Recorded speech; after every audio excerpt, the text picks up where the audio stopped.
Good evening and welcome to Ghana Short. Ghana Short में आप सबका स्वागत है. Today I'm going to welcome Air Marshal Diptendu Choudhury once again to today evening's talk. We're going to talk of how Pakistan was crippled during Op Sindoor. Many of us felt it might not have happened. Yeah, those of us who are doubting Thomases, not people like us who never had a doubt, right? But then today we had the Air Chief Marshal AP Singh. He very clearly said, look, whatever happened, happened. And immediately I thought, let me speak to Marshal Chaudhary and have a discussion about it. And at the outset, I'd like to thank Marshal Chaudhary. Sir, thanks a lot for consenting at a short notice, and we're going to discuss this event. Your opening thoughts. Then what I'll do is I'll show a few clips of what a Chief of Air Staff said, and then we'll take the discussion from there. Your views. Thank you, General Shankar. It's absolutely a pleasure to be back again with you on Gunner Shot. And I think it's a channel which it has one of the most free and frank discussions which take place, and that's enormous. Yes, today I think is a in a manner of speaking a red letter day kind of a thing. With the first time I think the IF chief has come out in the open and said things, declared the Pakistani losses and made it public in the domain. And obviously, I understand there's a lot of speculation because we all heard over the last 2-3 months, what was the damage caused by Indian Air Force. There were a lot, like you mentioned very aptly, and I think this choice of words is perfect. That there were a lot of doubting Thomases. Yeah, doubting Thomases, yes. And all over, but that's, I think, democracy is that you will have people with all kinds of views. But I think he's put to rest a lot of speculation which was going on. And I think what is really fascinating is the fact that he has actually put this out in an Air Force association discussion. Or the left. This is the Air Chief Marshal L.M. Katre's talk in Bangalore. So it is absolutely. It's not on television, but it is to a set of veterans to tell them what has happened. And obviously, it has been it's gone viral, and understandably so. But the facts what she's brought out are, I think, like you said, a lot of us had no doubts, and I think he has now underscored clearly what the performance of the Indian Air Force was and what kind of damage it created to the Pakistani Air Force. Yeah, I think that's very important, and let me underscore the importance of this talk to everyone. First is, the chiefs of staff, Army, Navy, Air Force, when they speak in India, that's the last word. अगर एक chief ने बोल दिया तो उसके आगे हम सोचते नहीं है. That's what I've learned throughout my life. अगर मेरा chief बोल रहा है तो बस वो that's God gospel. That's the first thing. The second thing is what Air Marshal Chaudhary said. Look, this has been spoken to in a memorial lecture for a previous air chief, where the audience is completely, professional, largely professional people, Army, Navy, Air Force, civilian, whoever were there. I don't know, but I expect a lot of Air Force officers were there. And in a place like this, it's incumbent on the chief, as a chief, to tell the right thing to his people, right? So, on from that point of view, also what he outlined was, I thought, fantastic. What we'll do is, I picked up 3 snippets of his talk, which is there in X. One, he spoke about the political will and the license which was given politically to all the forces. Part of that was synergy, which he spoke. The second thing was the kind of intelligence which was generated, and he referenced Balakot, in that talk. And then he outlines the damage. I'll play one by one all these 3, and then then we'll take all these 3 together and we'll talk and take it forward. First, I'll go with what, yeah. Restriction, were you kept constrained? If there were any constraints, they were self-made. We, the forces, decided what will be our rules of engagement. We, the forces, decided what will be the escalation ladder that we want to ride on. We decided how we want to control the escalation. So I want to make it very clear, there were no I repeat, no restrictions on us. Full freedom was given to us to plan and execute. I must say that, that our attacks have been calibrated because we wanted to be mature about it. Yeah. This next thing, the next thing, Because all one these minute. penetration weapons. 1 minute, I'll replay this. Yeah. Not get anything from inside, and it became a big issue trying to tell our own people, unfortunately our own people, as to what we have been able to achieve.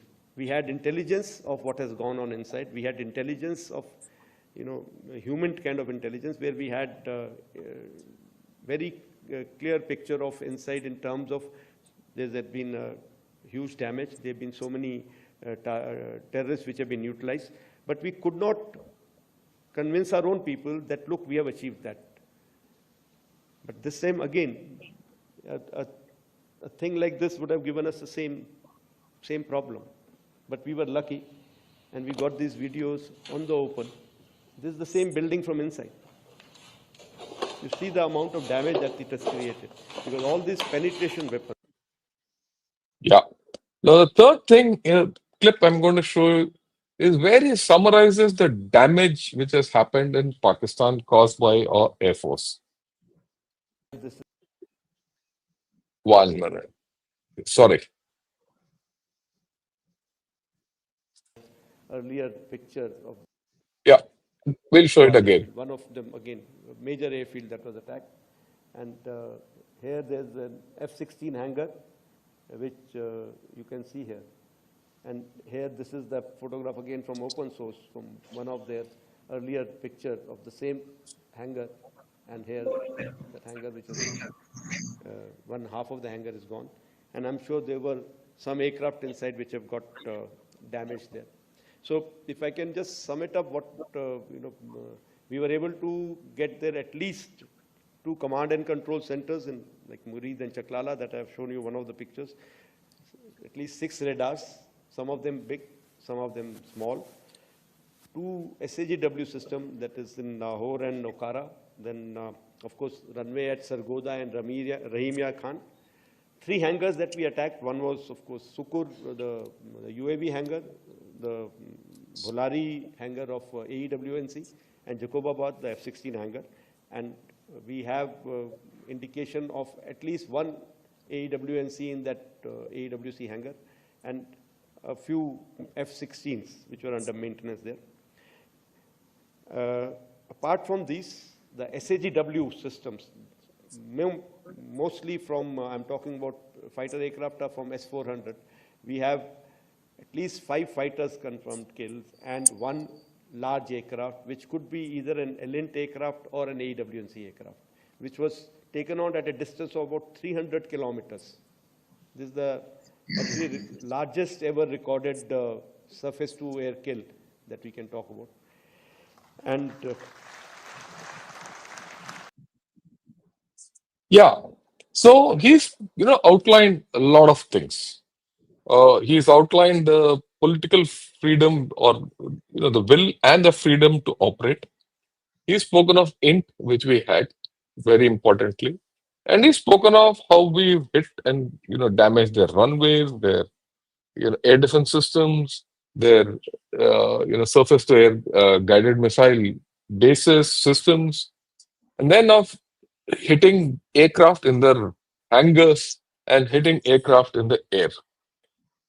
As per him, I mean, the way I understood it, 5 plus 1, I'll say 5 plus 1, 6 aircraft have been hit by S-300. Over and above that, we don't know how many more have been hit in Bolari and other places, Jacobabad and all this, which are in hangars. Bolari, I'm very sure one was hit because there's a Pakistani Air Force officer who's, admitted it, in video, which is quite viral otherwise. So I think overall, Pakistan, it would be fair to say if Pakistan would have lost about 10 aircraft, plus unspecified number of UAVs, plus damage to 2 of their main bases, plus their AD was down, plus their communications was down, their radars were down, and all that. That's pretty extensive. Actually, the effect, after effect of all this, we saw on 10th May, uh, where Pakistan just could not respond. Period. They could not respond. The way I look at it, even I'm not a flyer, but from a common military knowledge, they couldn't respond. And no wonder they ran to the USA. Right. This is my opening thing, and I put everything across. And I now request the Air Marshal Chaudhary uh, to carry out an analysis of this in depth to make us understand what exactly happened. Over to you. Okay, so now I think it'll be useful to go video by video, the clips you have shown. Yeah. The first issue is about political restraint, and the absence of it, that they were absolutely given a free hand. General Shankar, I've been talking and writing about this extensively for years because I've done a lot of, part of my research and writings. Historically, 47, that is the first Kashmir War, 62, 65, and even in Kargil, the Indian Air Force was restrained. There were constraints placed on it in its operations. It is only in the 1971 war there was absolutely a free hand given to the Indian Air Force. And what is really heartening, the last in fact real serious conflict was Kargil. Even there we couldn't cross the border and we couldn't cross the LOC. So that was a challenge, which constrained our operations. But I think Balakot was a crossing of the Rubicon of sorts. When the first time we actually used offensive air power to hit targets inside adversarial airspaces and adversarial territory in peacetime. But that was sort of probably the first of its kind. Uri was a ground action. So next little higher escalation, a little higher degree of damage and hit was in Balakot. And this time, 9 targets. It absolutely shows the extent of offensive freedom which was given to the services and to the Air Force as well. And I think this is a very striking and an immensely welcome change that our political leadership has understood the need to give the military a free hand for it to produce strategic outcomes. Because if you constrain the military, you constrain the outcomes, and there are possibility of unintended consequences. So I think from that perspective, this is an immense change. I think it's a paradigm shift from the past, where the leadership is bold enough to say, "Go do your thing," And I think that is something. And for finally, I can stop. I used to keep complaining that the Air Force has always been restrained in the past.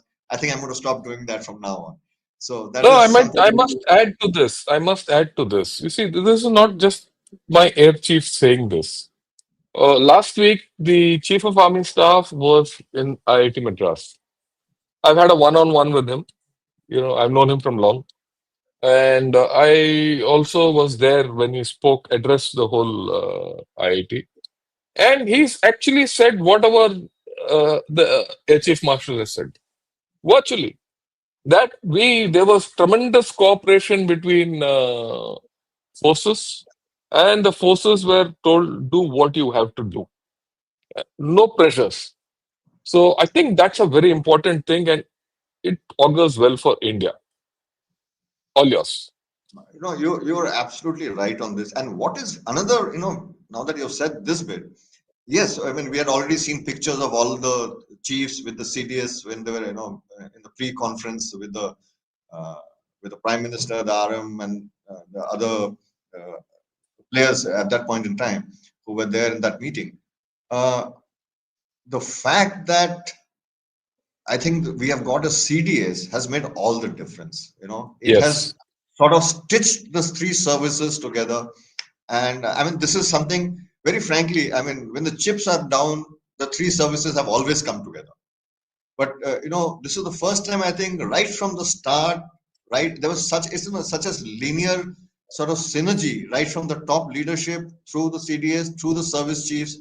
The fact that they, sat together on the table together, thrashed things out, and then decided the course of action, right from targeting to the sequencing of events and the scale of escalation scale and the constraints and the manner they would operate, so that the whole operation goes in the desired manner. And I think that is an immense beginning. It is a very heartening thing. The fact that especially when a higher command, higher defense organization is in a process of change, and I think this augurs very well for the future. So Yeah, this I is think so. absolutely. I think so too. I completely agree with you. Yeah. Next is the fact that when he talked about the intelligence and the imagery, which he showed, and he, if on the show he actually, pointed out, certain pinpoints. He was talking about pinpoints on the target. So those pinpoints are the holes which are the striking holes where the weapon goes through. Now, this is something very, very, very interesting, and I know why he's speaking about it, because I think, mentioned it in some show, and I've also spoken about, written about it, that in Balakot, we had the imagery of the weapons going in, because what happens is that is the imagery which you get when the first image is taken, or the satellite images is those are the target penetration holes of the weapon system. Now these modern weapons, which are designed to penetrate to concrete or hardened surfaces, are designed like that. The nose of the weapon is shaped in a manner where it penetrates through the target depth, and there's a delay fuse. So it enters, once its penetration is complete, it explodes inside, and that is where it causes devastating effects. And this time, like he mentioned, very tongue-in-cheek, he says, we were lucky this time that we had human and other pictures from inside to show the extent of damage. And for once, to use your favorite word, the doubting Thomases who actually Yeah. ran down the entire Balakot strike, I'm sure they need to zip up now.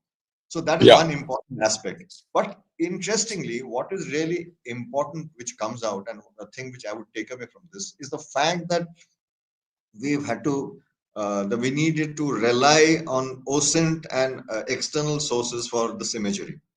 And what we really need to go, and this is something which I'm sure our leadership has taken cognizance of, that you need 24/7 oversight over your enemy, and to be able to, not in future, we should never have to rely on external imagery to put across facts. And I think that is an important aspect which has been taken, I'm sure, by everybody. I'm sure things will be done. But I have a slightly different view. I mean, it's not negative, but just think. Today the amount of OSINT which is available is awesome. And Absolutely. in fact, as I was speaking to someone very knowledgeable, if you can garner and put together OSINT, 95% of your intelligence effort comes from OSINT. So I would look at it this way. While I have no doubt that we have to have our own int and our own satellite systems and our own imagery systems, I think there's no harm in getting together our OSINT to you know make it better. So I think we need to go on two tracks. Internally, build up your system so that you're self-sufficient, and externally buttress it with OSINT. You make an interesting point, but I would like to bring out one fact here. The reason why I said this, that we need to build our own capabilities. OSINT, most certainly, I mean, LINT, OSINT, SIGINT, all intelligence factors all come together. Every bit adds to the larger picture. And OSINT is enormous, like you said. They're all commercially available. They're all over. There are companies which offer you this imagery. But the point I'm trying to make is that when it comes to a military, for an Air Force especially, and Yeah, offensive power, targeting wise, why it is very important, because the time you need from one hit to the next to the hit, other. you should have your imagery in between as quickly as Yeah, possible, so that you don't duplicate efforts, or you reinforce the strike once again if the effects are not adequate. So that is why it is very important that you have this kind of capability at hand, so we can analyze it, and from what we call battle damage analysis from mission to mission, and that's why Mission it's to very mission. important. Yeah, point taken. Yeah. Next, let's talk of the effects which the air chief said, and I think that's enthused the nation quite a bit. A lot of people are discussing, a lot of TVs are discussing, and all that. But let's discuss it without the pressure of the TV and things like that. You take your time and go ahead. I today the way the chief panned it out, from a in a lighter vein, in a tongue-in-cheek vein, it is almost like a multiple course meal which has been laid out. There were starters, there were two, Yeah. three main courses, and there was a dessert as well. So, but you the, the sort of the tally which you mentioned, and which he covered, incredible. So, and we look at it: 6 radars, 2 missile systems. That's your SEAD. That is Mm. your the a starter, the prelude to all operations. Where you and we it was again done in, like he said in his words, in a very mature manner. They did it across to again do it in a manner where it was the message is across clear that we can do this more seriously in a much wider scale. So it was a seared teaser, 6 radars, 2 missile systems. It was followed by infrastructural hit on like you mentioned, the 3 hangars, and the Jacobapa hangar is where the F-16s were stored. We will probably at some point in time, I think it will probably come out the kind of number of F-16s they have possibly would have lost in that hangar. The AWC hangar at Bholari, that is, I'm pretty much clear. But I want to bring out one factor. When you hit an hangar, it's not just about the aircraft. There are enormous number of high-tech equipment, labs, associated aspects, which are all critical for MRO. That means maintenance, repair, and overall of aircraft. Their daily maintenance activities, testing their equipments, their electronic, all their payloads and electronic equipment on board. So hence it is, I think, a damage like this is not just an aircraft. It would have been a whole lot of associated damage, and also loss of skilled manpower, trained manpower, who would have years of experience. You would have been lost there. So that is when it comes to the targeting of the hangars. Uh, the targeting of 3 different hangars again shows a clear sort of that you have a choice, that you took a high value target. These are called high value aerial assets, all these AVACs and FRA aircraft. So you took out one of that, you took out a fighter hangar, and you took out a UAV hangar or so that is something. It showed that, okay, we know exactly where your assets are, and we are hitting one of each. We could have as well have hit all of them in on your bases. So this is the second part of it. And I think the third part was hitting the runway, and that is interesting because over a period of time, I don't know how many people are aware that in 1971 war, that Indian Air Force had attacked the 2 airfields in now East Pakistan and now Bangladesh, of Tezgaon and Kurmitola. And I think between the 2 airfields, there were close to about 40 craters which were dropped on the runway. And these took multiple missions of the Indian Air Force to carry out this attack. I mean, those runways didn't recover for years together. Here, one missile, and you see the time it has taken to recover Sargodha runway. They have been constantly issuing note times extending that the runway is still not available, still not available. So when you take out a runway, you deny the operations of the runway in a very for a fair amount of time. So I think this is something which is again come back that yes, targeting of runways is a viable target, and this is a message which will go across to all our other neighbors as well, who will have cause for concern. And the last thing which I think the chief mentioned, yes, that's the runway crater. So very Yeah. interesting. These again, the same thing which I was talking. So the penetration is with a shape charge. I mean, in a manner you would understand it, where a high velocity allows the penetration of the concrete, and then it goes and explodes inside. And there is what they call heave effect. So if you see the crater, the sides of the crater are sticking out upwards. The concrete and the tarmac portion is going out upwards, and these would lead to cracks which would have extended probably all along to sides The of the runway. runway. So that means you will have to now effectively dig out and re-repair a whole chunk of runway, which takes fair amount of time. And imagine if this happens during operations, that runway is not going to come back into use for some time. Yeah, this is the no time for Rahim Yar Khan. This is the Absolutely. last no time. After that, also they've issued another no time where, till I think 15th August, they're not ready. And I'm very sure after that also they'll still not be ready. It is flight So operations due to WIP, work in progress. yeah, work in progress. Yeah, right. And I picked it up from their this thing only. So yeah, that you see now the whole thing starts getting correlated.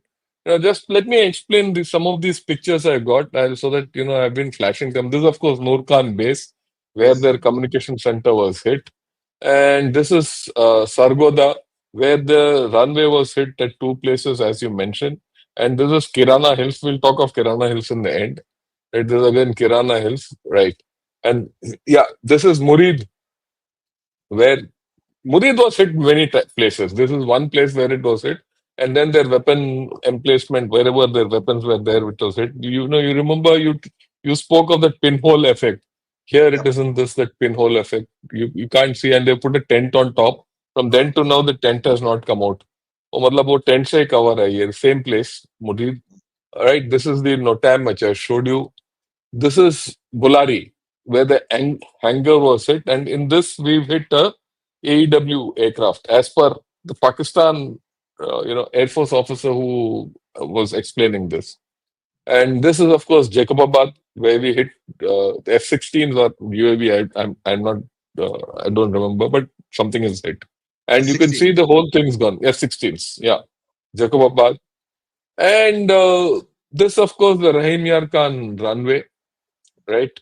And yeah, this is Sakar, where one of their hangars is being taken off.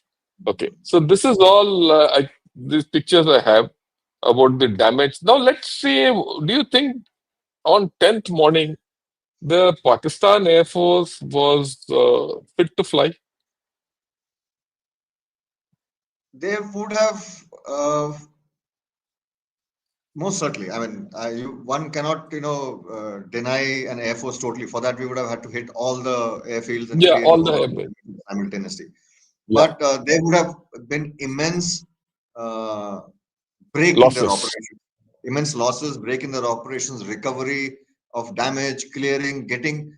When you create damage in things like that, you want to recover the equipment, whatever is recoverable, get them back into shape, take stock of your losses, fill the gaps quickly. Most certainly, it would have been a sort of a huge operational speed breaker in the tempo of their operations. And Yeah, when why I ask this question is, it's not a matter of just hitting their runways or their hangars or destroying their aircraft, 5, 6 aircraft. After all, it's a 21, 22 squadron force, right? And it's not a matter, but taking off their radar systems, taking off their air defense systems, taking off their communication systems, taking off their command and control systems at Nurkan would have left them quite paralyzed and quite uncoordinated. I don't know whether they probably had full control of what they had to do next. I'd like your comment on that. I'm talking from general military knowledge. What happens when communications get disrupted, when you start taking hits and everything like that? Are you a viable air force to defend your nation? on this Pakistan's, the much vaunted offense defense strategy, I think that's been laid bare. Yeah. It could not defend itself effectively, and neither could its offensive efforts, which they made, the minuscule offensive efforts which they made, did anything useful or any useful damage, and it certainly didn't affect any of our operations.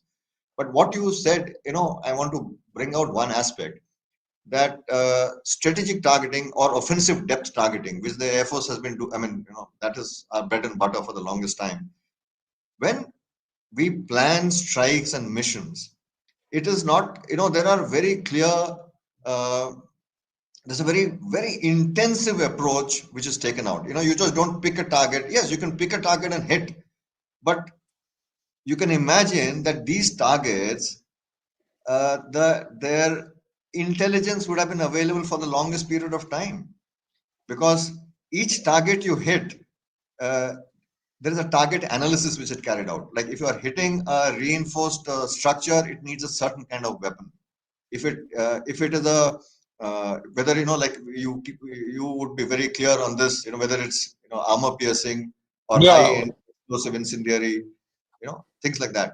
So similarly, in this manner, each target system would have been studied at length, at depth, the weak points analyzed, and coordinates of that one specific place, or what is the weakest point, would have been taken. And then you add on to additional effort, in the sense that you are always, you sort of add on a little kitty, so that if one or two weapon fails, or doesn't misses the target by, or doesn't create the adequate damage, you have something else to ensure that the desired damage is caused.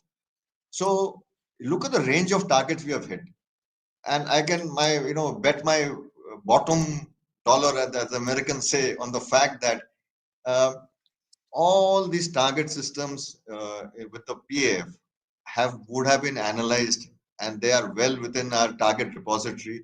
And it was just a question of which would have been done with all the three services together. What would we hit, and how would we progress our operations? What you mentioned about, when you hit a radar, what happens? It impacts your air defense chain. There is suddenly a gap yeah. in the air defense chain, and very few nations have radars in the kitty. You may have some, mobile radars which will move and place it, but they are not the ideal solution. So it breaks. Typically, of course, radar, air defense, deployment of sensors are, one or two, or I mean, they're in multiple tiers. But when you take out a high value, high power radar, that is immense, because low power radars, which are used in the frontal tier of closer to the uh, closer to the borders, those are much smaller radars which have a smaller range. But it is the high value radars which you hit, which are practically irreplaceable during a conflict. So it actually blinds your adversary, creates gaps for your missions to go through. And when you create these radar gaps, we resorted to standoff targeting. Should this conflict have escalated, it now creates space where you can do stand-in targeting. Now fighters actually can go in and hit And hit. target from a much closer range, because they will never get picked up with those radar gaps. So it has it. The people tend to say that, oh, uh, you know today is only about standoff targeting. No, in a real No, conventional manner with our target, we must have the full range, standoff and stand-in capabilities. So I think that has come out in an absolute clearly in spades. And what you said very vitally is not just about the radars; it's about communication and networking, the data links. That is what the entire air defense system rides on. So your full networking, net-centric capabilities, are when they get hit, your valuable assets get hit. It creates sort of decision paralysis, observation paralysis, and paralysis in an ability to act and react in any form of manner. And one point I would like to add here, what you mentioned, which we didn't probably cover, is the fact of the S-400 system hitting that high-value target at a distance of 300 kilometers. And if you remember in the past, in one of our discussions, when I talked about offensive air defense, that I said that air defense is no longer at defending your this own is it. space, but it is going and hitting him in his airspace, and 300 kilometers inside. I think, like the chief said, it's a world record of its sorts. I'm sure there are people all over the world setting up, and there are no. I don't think it's no small wonder. I think the U.S. president is slightly upset at the present point in time. It might have been one of his aircraft. You never know, sir. No, I look, I have no doubt about it. And, look, if I were on the other side and if I've been hit so badly and I have no chance of recuperability, uh, the first thing I'll do is I'll sue for peace, because once all your air assets are gone or are, they're on the verge of collapse. Actually, we took Pakistan to the verge of collapse, and then you will sue for peace, and that's how I think Pakistan has sued for peace, right? I'll open another chapter. You know, all this we've done, there's no doubt. Everyone thought that Pakistan has this nuclear capability and they can respond and do.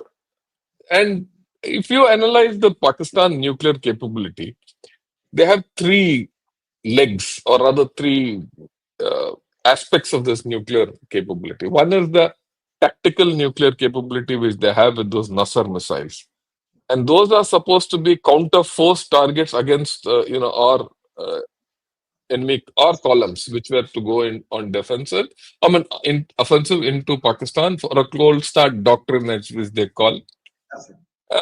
And that actually in this scenario got taken off because you can't use those, because we never went across the IB. So that part of the nuclear capability was neutralized. Now, given the fact that you hit Nurkan, you hit Sargoda, you hit Murid, you hit Jacobabad, where their F-16s were there, and Bolari, where their reserve AWACS or whatever was there. I don't think they had the capability of air delivery of these systems also. They might have had, but I don't think so. But if you combine whatever we can surmise out of what happened in Kirana Hills, good, bad, or ugly, correct or wrong, if you can surmise, and they would have been shaken up, I don't think that air component of their or air delivered nuclear systems were also put in question mark, because any aircraft operating from there you would have picked up. And the third part of their thing is their missile systems. Now, we also understand, and I mean, everyone should also know that if you are going to deploy a missile system which is critical and something like a nuclear missile system, you need a lot of AD for that. After all your tactical and strategic missile systems, invariably, even the Chinese do it, are in the shadows of some air bases. If the air bases itself are down, the missile systems are also down. You can't bring them out. So I think this is my view. I thought so. By 10th morning, Pakistan would have realized that the nuclear option was also off the table. I mean, that's my reading. I'd like your views on that, given So all this which now, has happened. I mean, I think we have all of us have been following it, and if you go by what the DGAO said in his sort of Yeah. tongue-in-cheek moment when he said, "Oh, is there something we didn't know about?" Most certainly, all the systems would have been known. Whether we hit it or not, there's so much of speculation, correlation, but like they say, there is no smoke without fire. So there is something more to it. But yes, what you brought out is a very important aspect. Is that it's not just about hitting uh, uh, the weapons. It is also hitting the launch the launch Capability. capability. So if we can hit a base and deny its launch of its air vector, it's an important aspect. So I think this, if you piece all the threads together, now thinking back, if I mean, if all these speculation, what we are doing is, has a, serious elements of truth in it. It's, I think, a masterstroke of strategy of, how the targeting has been done. Just Yes, the right on that amount. I'm not. No, I'm saying Yeah, just the right one, but the signal it has sent that, "Okay, look, this is now off the table," like you just said. It takes one entire option off the table, and now it gets you worried because you don't know what's coming next. what can happen next? That is another reason, possibly the sudden intervention and from the US president, and I mean, most certainly they would have they would have been in direct contact Whatever. for the longest period of time. Absolutely. Yeah, yeah. So I think, people fail to understand. It is just not, the Pakistanis and the Chinese still talk of downing 6 Rafales or 6 Indian aircraft, and that's a victory for them. They fail to understand the entirety of what happened. That is what I wanted you to bring out. After all, and which you have actually, that if one of the major components of, I mean, in any air force, I mean, I wouldn't say in any armed force, a modern armed force like Pakistan, you have the army, navy, and air force, and you have a nuclear system. These are the four main components. Out of that, one is completely, crippled. I wouldn't say completely crippled, but it is crippled. The others are at stake, and in Pakistan, the, So, because today, I mean, increasingly we have seen, that no service or no military instrument, like you mentioned, these four military instruments can work today independent of each other. independent One each informs the other. other. So if you hit one hard, and that's why we keep saying that you hit the Pakistani Air Force, it takes the enormous load off your service operations, which were to follow. Yeah, yeah, I have no doubt about it. That is immense. And another very interesting thing, which something we probably can discuss, and or I mean, this is something which I'm sure there'll be a lot of debate and discussion on, is that the Pakistani Air Force historically has prided itself in its air combat kills, and that is the only thing they pride themselves of enormously. That they have enormous skills in air combat, and they've won the war. In 65, 71, interestingly, they don't say too much about, but in 65 and in Balakot, that like with that Abhinandan shooting down, it sort of sucked the oxygen out of the strategic effects we had caused. But this time, it has become clear to them that the Air Force, and when we look at our Air Force or any other Air Force in the world, it is not just to fight another Air Force, it is to fight the adversary as a whole. The whole. As a whole, it is not that, this whole business of Air Force fighting Air Force and Army fighting Army. Those are historical days where the warfare was entirely All different. gone, gone, gone. That's all Long gone. gone, long gone. Long gone. And so this is something which probably will hit them, and it will probably concern the military, the army this time, that if the Air Force gets hit like this, that means their army out in the open are free targets.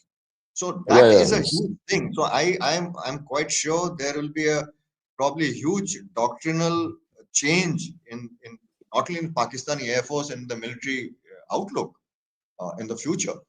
And they must be really heads down wondering, I mean, I'm trying to sort of fill these gaps right Yeah, I think so. And let me just think, what do you think would be the effect on the Chinese Air Force, Plav? now. Chinese Air Force, inadequate combat exposure. So they have been trying very hard. And I think in one of your shows only, when we talked and I mentioned about these exercises they've been conducting with them for the Doing. last exercise Shahid since 2011. They've gone through 10 exercises, and those exercises were actually to improve the operational skills of the Chinese Air Force, because they don't get to take part in international exercises and operate with Western Air Forces. And Pakistani Air Force, like I said, it was a symbiotic relationship. They would get aircraft, equipment, assets, and they would give them training, and they would give them sort of tactics of and the concepts of operation of the Indian Air Force. And now I think the Chinese must be doing a double take and said, oh, the guys who we are learning from don't seem to be the masters that we thought Masters they of the were. game. The masters we thought they were. And it will certainly worry the Chinese a lot, because now it will worry them in the fact that now we've seen in the past what the way the Air Force spun up in post Galwan and Doklam. So anything in the northern contingency, uh, the PLF and the Chinese military, incidentally itself, would be hugely worried. Yeah, I think so. And this is what I wanted to bring home. The effect of what today the air chief has put out will reverberate for a long time. Till now, people could get away with the fact that, look, India did nothing. It's scared of putting things out. But now things are gone. The things have come in the open. And the damage is it's just not those six jets. It's, I think, about 8 to 9 jets plus a couple of AEWs or AWACS, whichever way you call it, plus radars. Yeah, whoa. It's a hell of a damage, and it's very difficult to replace it for two reasons. One, Pakistan doesn't have the money. Second, you might not get the same to same replacement. If you get it, it'll be something else. Then to integrate it, you don't know. As it is, Pakistan was quite disintegrated due to the fact that they had some Chinese equipment, they had some Turkish equipment, and they have some US equipment. So I don't know how much they've been able to recoup out of this. Because when you go through the Mandarin media, hardcore media, they say, look, why should you give these chaps anything more? Whatever they have, they have not given us money. Why should we give them more? This is the question which people in China are asking, the PLA or the CCP. So, given all that, I don't know how much will Pakistan be able to recover out of this in what time frame. That's one. The repercussion of this is that we now have to expect that Pakistan will play between China and USA. It will always run to one mamu. By ye mamu nahi to wo mamu, or with this thing. And this is something which we have to take into account in my way of thinking. Yeah, I'd like your views on that. Uh, Two things I would like to mention here. When you first talked about the number of aircraft we've hit and the speculation it caused, the whole lot of thing about this. I think today's information era, everyone is on that, wants that bean count. And this is something which goes back to, I think, World War One and Two, where the skills of an Air Force was decided by the number of aircraft is shot down. But more than that, but that's just one small part. But the main thing is, what does the effects caused by these losses? So when whatever the numbers be, these numbers are not just numbers in itself. It create gaps in capability, in warfighting capability. When you bring together the radars, weapons, and the assets and the infrastructure together, it suddenly makes huge gaps. A few loss of few assets can make huge gaps in your capability. So that is one very important aspect. And other thing which you mentioned and which we are just talking about the Chinese and where the Pakistanis play to both sides. Yes, I think they've been. You have to hand it to them. They have masterfully leveraged both and played the US and the Chinese both. But this time around, when it's come, I think there will be a little deeper thinking, and like you mentioned, on both sides, on how much of hand holding and handshaking can you do Can you do? with an ally or a strategic ally or an iron brother. There are limits to every relationship, and I think that all roses relationship, some of the roses are possibly are wilting. Yeah, yeah, I think so. I think, is there anything else you want to say about all this, or should we take some questions whenever this thing? I think we've Uh, got the whole gamut of I what think we we had to covered. discuss. And one thing I would like to just bring out, and this you covered right in the beginning, so I think we'll close with that before we take on the questions, is that when a chief says something, Yeah, and that's God's the gospel. reason, absolutely. Another reason is, it takes a fair amount of time. If you hit a target and which falls in your territory, the losses are very clear to see, or you have a clear imagery. But there are certain losses, like you take out an aircraft in the air, the wreckage it explodes and it falls and scatters over a large amount of territory. So it is almost impossible to verify that claim. So, but there are other methods of doing it. Electronic methods, when you do correlation, target track correlation, SIGINT intelligence, EW signatures, you match all these things. And I think a lot of analysis would have gone in before the chief would have come and put these things out in the open. Yeah, yeah, And this is I just to think so. underscore. And what I really want to leave the last thought with, you know, I I think I don't know whether you sensed it, that angst in his voice, that our own people didn't Yeah. believe us. I think that is a Well, wake up call to our nation. That yeah, I think so. Some of us, not all. I think the bulk of the people in the Army, Navy, and Air Force, and people otherwise do understand this. There are some of us who will be misguided. After all, we are a democracy, and I'll put it the other way around. It's the job of the opposition to ask questions, however uncomfortable they might be. So I think we should take it on that stride and ignore the rest. leave it at that. Right. True. Yeah, we'll leave it at that. I think, and probably in a perverted way, we should be proud of those chaps who are speaking the way they are, because that it keeps us also on our toes. True. Notwithstanding the fact that at times we do feel bad when someone questions us on these issues, but I think we are armed forces people who tend to be a little more emotional, and and when you put your life on the rack and you put your reputation on the rack, and then someone says no, you didn't do that, you will tend to feel bad about it. I have no doubt about it. I mean, all of us have gone through the same emotion, but take a step back. It's part of democracy, and let's accept it at that and move on. Because we have to today understand that we've achieved hell of a lot more than keep looking back on these fools. That's how I Absolutely. look at it. Yeah. No, I and mean, it not only sort of buttresses the fact that we are a robust, growing democracy, uh, and especially against two adversaries where the governments are entirely different. different. Yeah. I agree with you.